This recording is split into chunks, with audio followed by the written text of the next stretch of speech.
Magandang gabi po. Welcome sa ating programang Patnubay sa Kalusugan. Ngayon po ay discussin natin yung hazy opacities in lungs, no? Ito po isang general term na dinidescribe na merong nakikitang malabo sa baga.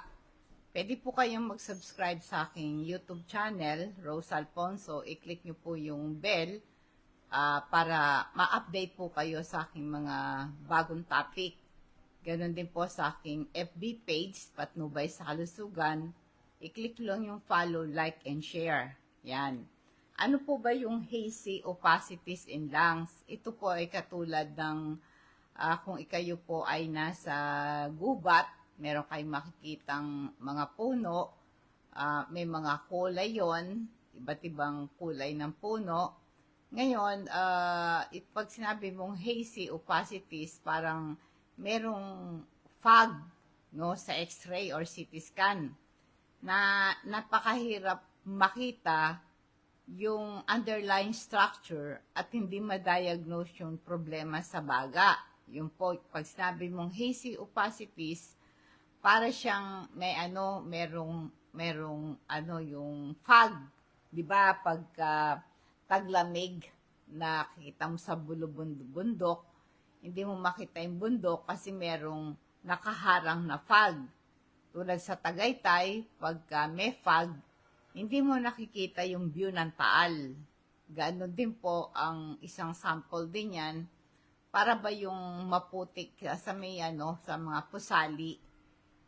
Panbawa, maglagay ka ng tubig sa isang clear na jar, tapos nagdagdag ka ng isang dakot na soil, ang tubig magiging cloudy at ang tawag doon ay opacities. Para siyang putik sa tubig na napakahirap makita yung normal tissue sa loob. Hindi mo makita kung ano talaga yung problema sa baga kasi merong hazy, malabo.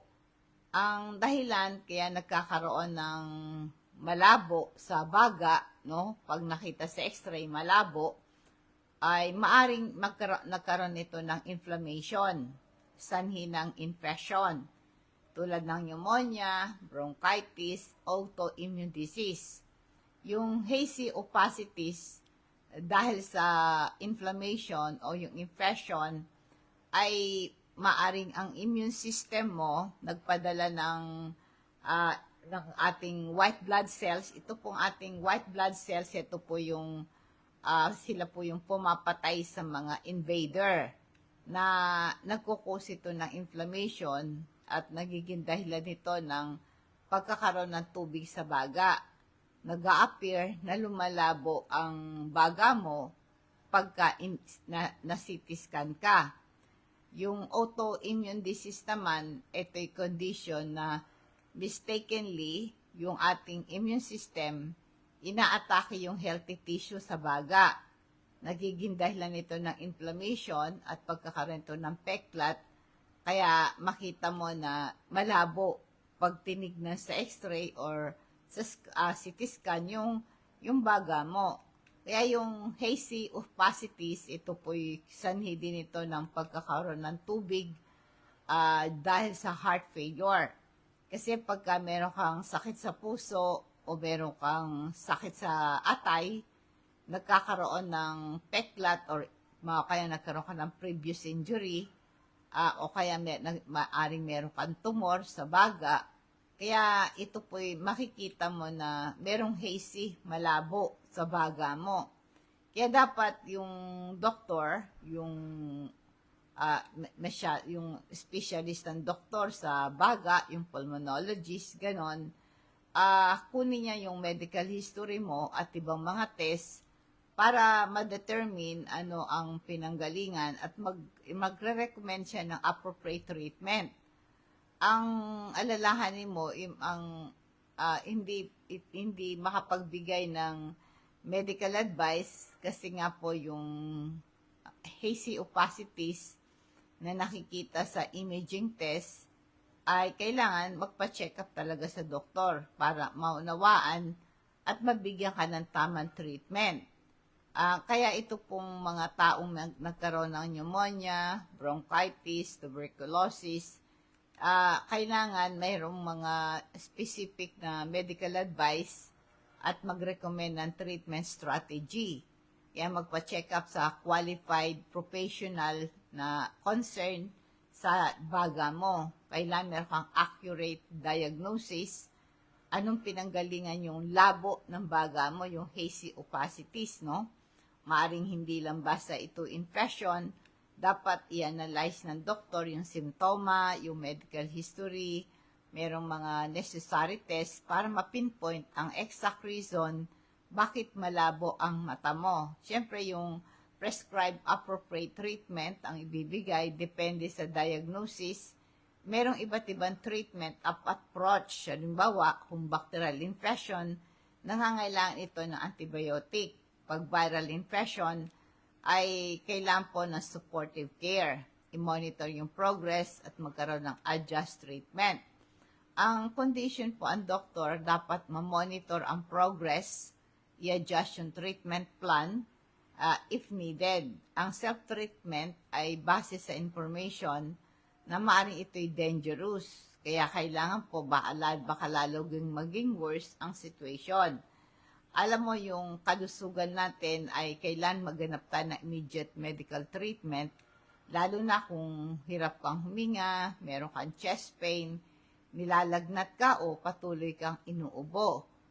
I-consider po ninyo yung vitamin C, napakahalaga ito sa proper functioning ng ating immune system para protektahan ng ating katawan sa infection, ma-stimulate ang production ng white blood cells, para sa ganon ay ang ating depensa panlaban sa germs, sa collagen production, mahalaga yan. Ang vitamin C ay napakahalaga sa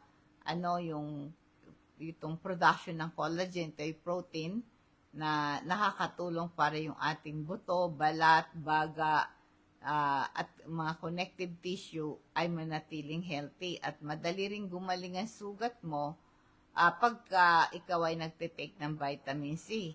Nare-reduce ang panganib sa pagkakaroon ng heart disease, stroke, cancer, and diabetes.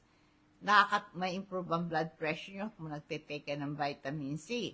Kaya nare-reduce din ang panganib sa gout attack. Ang vitamin C, nag-i-improve ito ng iron absorption, nag-i-improve na ito ng important mineral ito sa production ng red blood cells at nare-reduce ang simptoma ng asthma. At itong kasama po nito, yung Super B complex natin, meron siyang 8B vitamins, B1, B2, B3, B7, B9, B12. So, ito yung mga B complex supplement at ito po yung nakakatulong para ma-boost ang energy level, magkaroon ng energy metabolism, at makakaiwas ka sa fatigue and tiredness. Ito'y supplement ang vitamin Super B complex, pareho silang water-soluble vitamins for maintenance, pero pwede mo itong i-take 30 minutes before breakfast. Inumin mo yan once a day. So, yan ang magandang gawin mo kung meron kang malabo yung baga mo, meron kang hazy opacity sa lungs, no? Ang sabi ko, isang reason bakit nagkakaroon ng malabo sa x-ray sa baga mo, due to infection, nagkaroon ka ng history ng bronchitis, pneumonia, yon nagkakaroon ng labo, hazy opacities, hindi matukoy anong part ng baga mo ang may diferensya. So, palakasin mo lang yung immune system mo pag-take mo ng vitamins sa Super B complex. Bukod po dito, kung meron kang hazy opacities, maaring ito'y sanhi ng heart failure, liver disease, or kidney disease. Ang hazy opacities, pagka nagkaroon ka ng tubig, ang heart mo hindi nakakapump ng blood efficiently, kaya nagbaback up sa baga mo, nagiging dahilan ito ng congestion at nagkakaroon ka ng malabo ang tingin sa baga mo dahil mayroong tubig na yung baga mo. Kaya nga po, kung nag-struggle ka sa liver, meron kang liver problem, pwede rin po itong mag-accumulate ng tubig sa baga na nagkukos ito ng hazy opacities. Kung meron ka namang kidney malfunction, yung waste product, pwedeng mag-build up yun sa katawan, apektado din yung baga mo.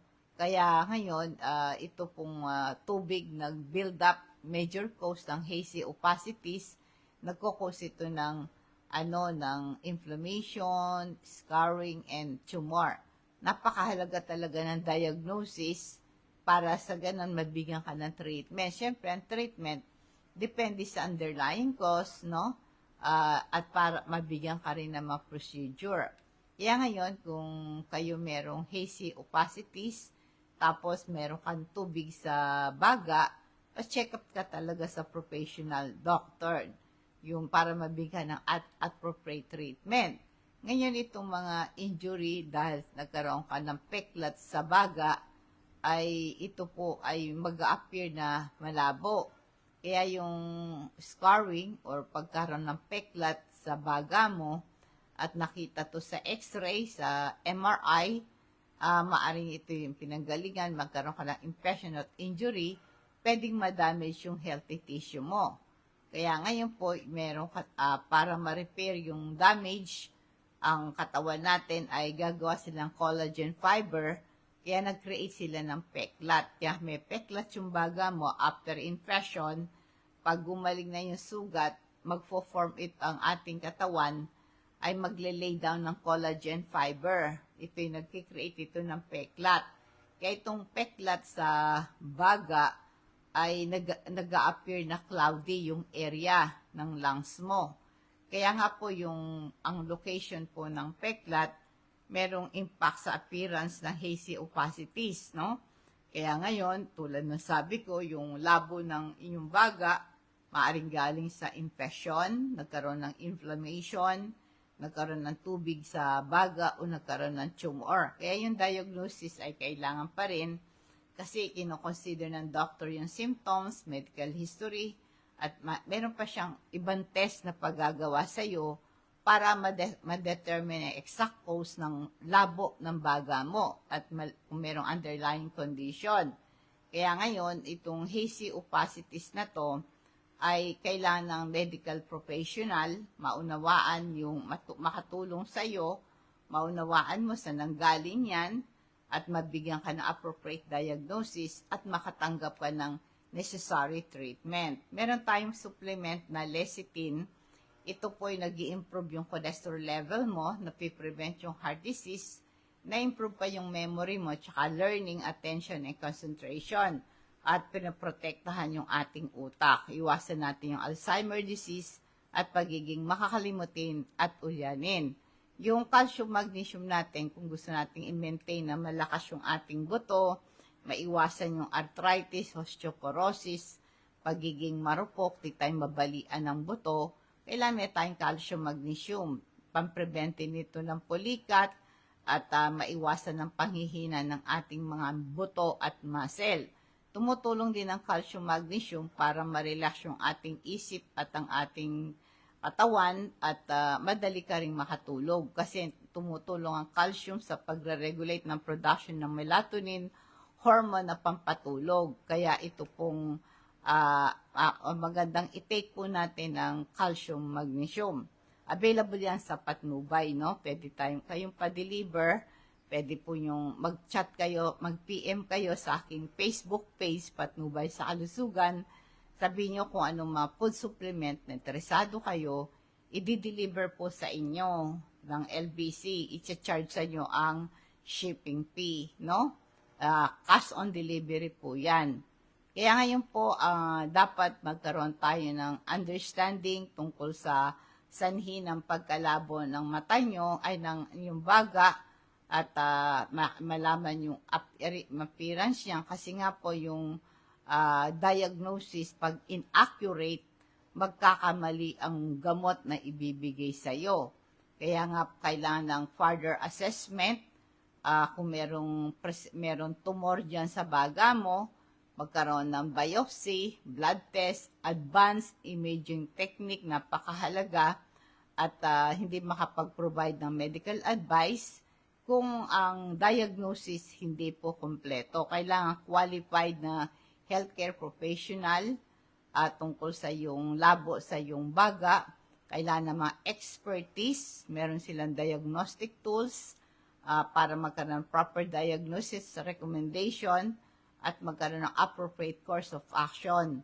Kaya kung meron kayong katanungan tungkol sa nakikitang hazy opacity sa baga mo, dapat yung specific condition malaman at mabigyan kayo ng advice, no?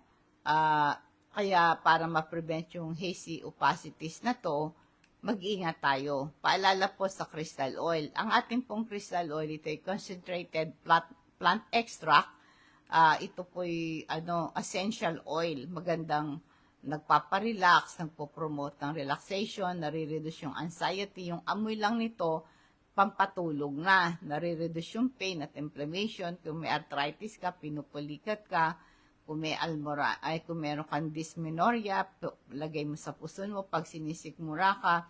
Kung barado yung ilong mo, may sinusitis ka, pahid mo, pagpakulo ka ng tubig, patak mo yung crystal oil, singhutin mo, langhapin mo, nakakalis ito ng bara, nakaka-relieve din po ng headache, naiwasan mo yung muscular pain, arthritis, nag-i-improve yung sleep quality, nawawala yung congestion mo, nag-i-improve yung respiratory health mo.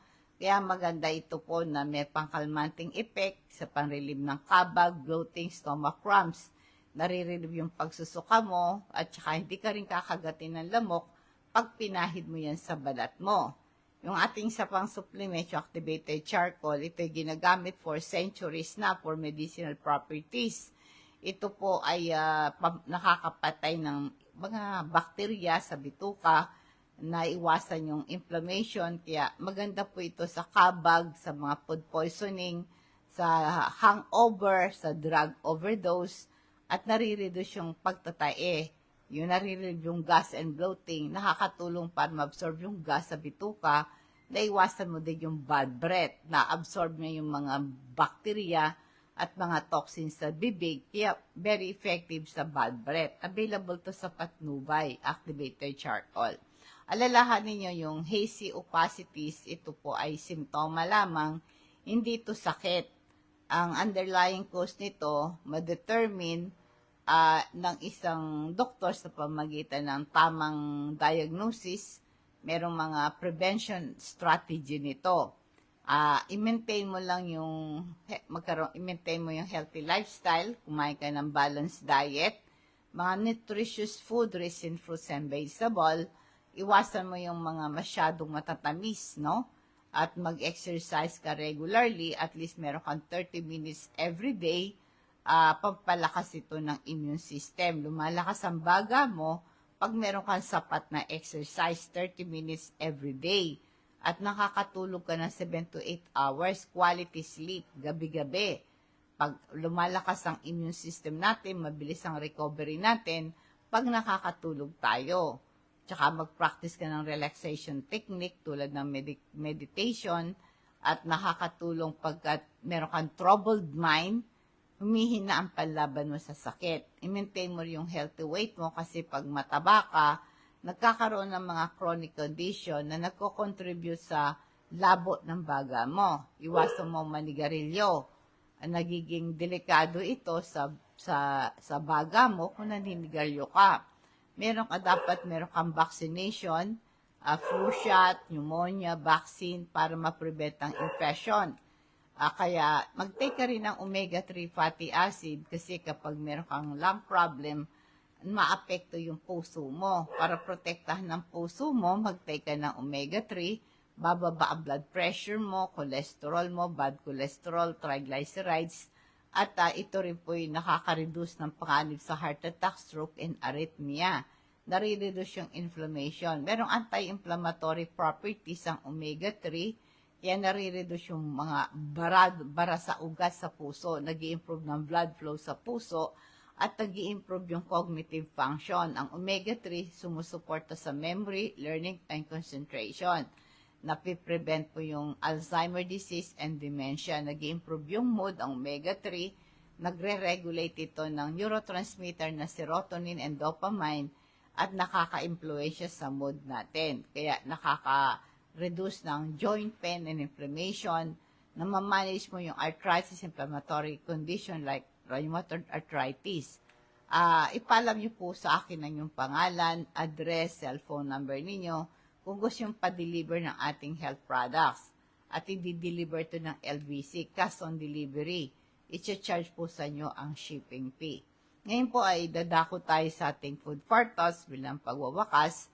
Psalms 34 verse 18. Ang sabi, malapit ang Panginoon sa mga may bagbag na puso at tinutulungan niya ang mga nawawalan ng pag-asa. Kaya nga po yung Psalms 34:18, ang emphasize po niya dito, ang Panginoon nag-offer sa atin ng compassion and support doon sa may nag-struggle. Ini-encourage niya na tayo po ay lumapit sa Panginoon, nagbibigay ito ng comfort and strength. Maniwala ka, naunawaan niya ang ating darkest moment of our life. Kaya nga po itong Psalms 34 sa book ni David, nag-express siya ng gratitude sa Panginoon, deliverance sa kanyang mga kaaway. Kaya nga po ito'y nakapokus sa God's care sa panahon ng mga difficult times. Itong verse na ito'y source of comfort and inspiration for na many people throughout history. Magandang gabi po, nawa pong pagpapala, patnuban niyan Diyos sumaatin, and God bless us all.